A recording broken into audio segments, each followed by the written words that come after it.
जय शिवराय मित्रांनो, आज आपण या व्हिडिओमध्ये बघणार आहोत इंस्टाग्रामचा एक नवीन अपडेट आलेला आहे।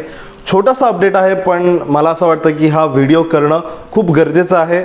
बऱ्याच लोकांना हा अपडेट आलेला आहे आणि बऱ्याच लोकांना अपडेट आलेला नाही। तर ज्या लोकांना हा अपडेट आलेला आहे त्यांनी मला कमेंटमध्ये नक्की सांगा की हा तुम्हाला अपडेट मिळालेला आहे का नाही। तर या व्हिडिओमध्ये आज आपण बघणार आहोत इंस्टाग्रामचा एक अपडेट, ज्याचा मध्ये रील्स मध्ये हा अपडेट आलेला आहे। इंस्टाग्राम प्रत्येक वेळी कुठल्या ना कुठल्या ॲपचं काही ना काही फीचर कॉपी करतं, तसंच या अपडेट मध्ये पण इंस्टाग्रामने टिकटॉकला कॉपी केलेला आहे। टिकटॉक या ॲपला कॉपी केलेला आहे।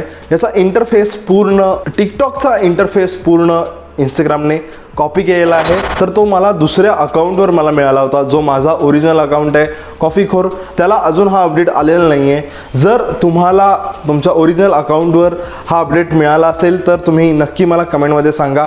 आणि चला सुरुवात करूयात आजच्या व्हिडिओला।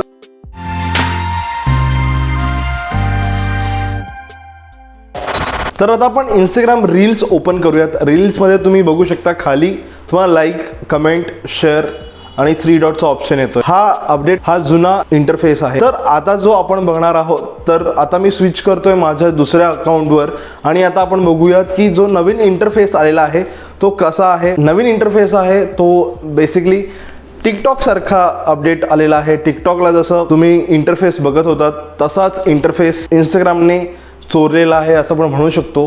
तर या अपडेटमध्ये तुम्हाला राईट साईडला कॉर्नरला 4 ऑप्शन दिसत आहेत। एक पहिला कमेंट आहे, त्यानंतर लाईक आहे, त्यानंतर शेअर हा एक ऑप्शन नवीन आलेला आहे आणि चौथा ऑप्शन म्हणजे 3 डॉटचा ऑप्शन। आणि खाली जर तुम्ही नीट बघितलं तर तुमची जी रील आहे ती प्ले होताना तुम्हाला दिसते, म्हणजे त्याला किती ड्युरेशन उरलं आहे हे त्या अपडेटमध्ये आलेलं आहे। तर हा अपडेट तुम्हाला कसा वाटला, मी माझं मत या अपडेटबद्दल सांगणार नाही आहे, कारण प्रत्येक वेळी इंस्टाग्राम कुठल्या ना कुठल्या ॲपचं काही ना काही फीचर्स हे चोरी करतं। तर या व्हिडिओच्या खाली तुम्ही कमेंटमध्ये नक्की सांगा हा अपडेट तुम्हाला कसा वाटला। आणि जर चॅनलला सबस्क्राईब केलं नसेल तर सबस्क्राईब करा कारण फुकट आहे।